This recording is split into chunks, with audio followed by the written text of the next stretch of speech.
Right, listen up you lot. Before we had those electric thingies and self-driving what's-its, we had cars, proper cars. And like everything else in this world, they had to start somewhere. It wasn't overnight, you see. We're talking about a gradual shift from horses and carriages to the automobiles we know today. Imagine a world without cars. It's hard, isn't it? But that was life before the late 19th century. Back then, horses were the stars of the show. They pulled carriages, carts, and everything in between. But the seeds of change were being sown. Inventors, those tinkerers and dreamers, were hard at work, messing about with engines and gears. Little did they know they were about to change the world. These early pioneers, they weren't afraid to get their hands dirty. They were driven by this crazy idea to create a machine that could move without a horse. Can you imagine the audacity? But that's how progress happens, right? You need someone to say, sod it, let's stick an engine in this thing and see what happens. And thank goodness they did, because what they started led to the cars we know and, some might say, love today. Now, when it comes to the first car, things get a bit murky. Everyone wants to claim their bloke was first, but let's talk about a few names you should know. First up, Carl Benz, German chap. In 1886, he patented something called the motor wagon. 3 wheels, looked a bit like a motorized tricycle. Not exactly a looker, but it was a start. Then there's Gottlieb Daimler, another German. Around the same time as Benz, he was putting engines in carriages. His creations, well, they were a bit more car-like than Benz's contraption. But hold your horses, because the story doesn't end there. Across the pond in America, 2 brothers, Frank and Charles Duryea, were up to their elbows in grease.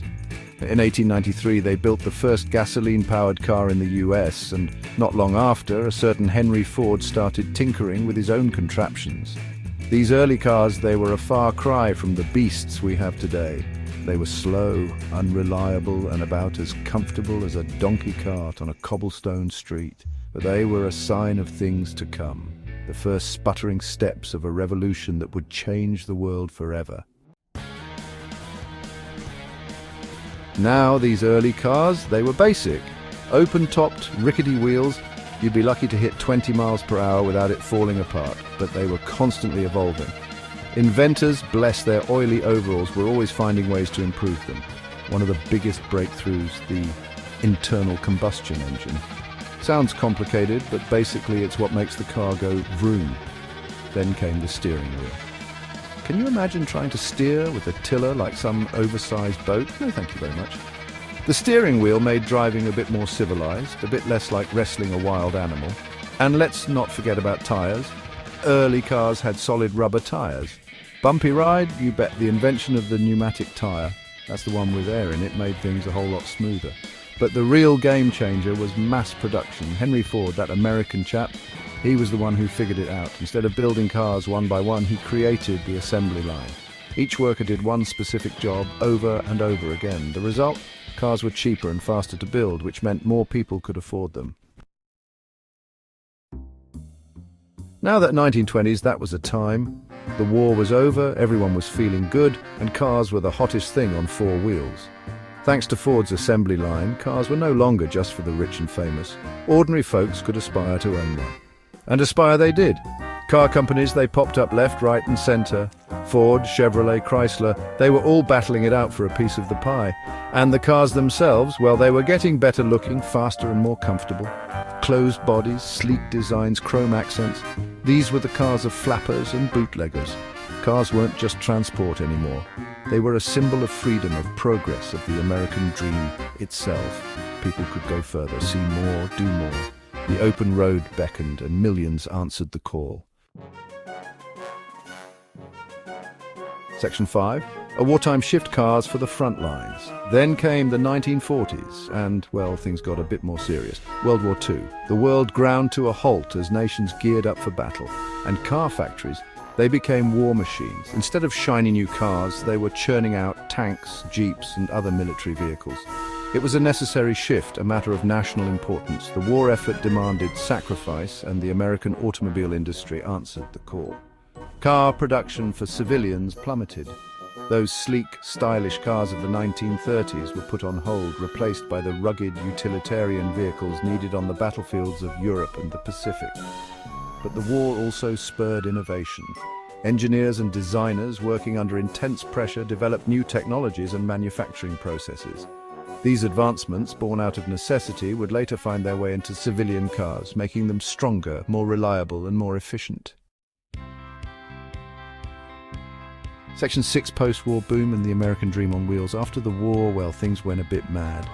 Everyone who'd been dreaming of a new car during the war years suddenly had the chance to buy one. And buy they did. The American economy boomed and cars were at the heart of it. The 1950s were all about big, bold, chrome-laden automobiles.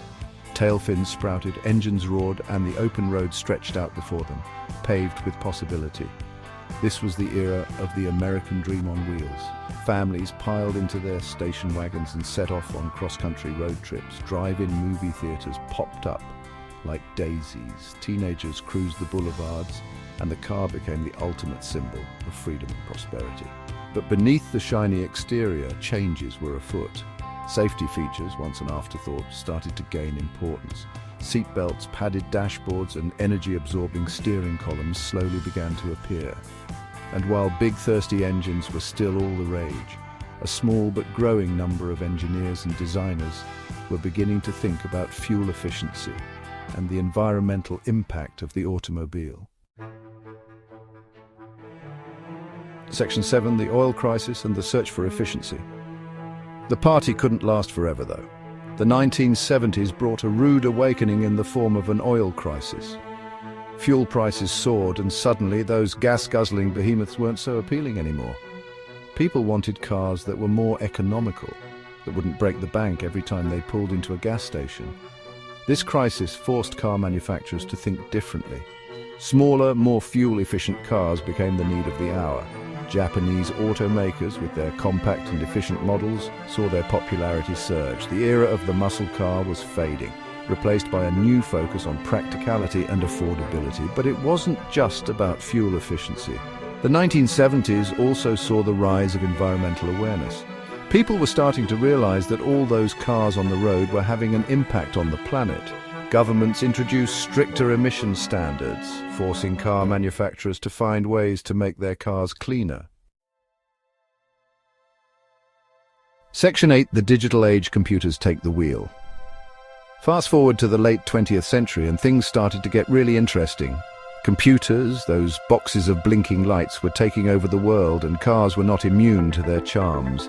Electronic fuel injection, anti-lock brakes, traction control, these digital advancements made cars safer, more efficient, and dare I say it, more enjoyable to drive. No longer content with simply making the car go, computers began to take on more and more driving tasks. Parking sensors, cruise control, and even rudimentary voice commands became increasingly common.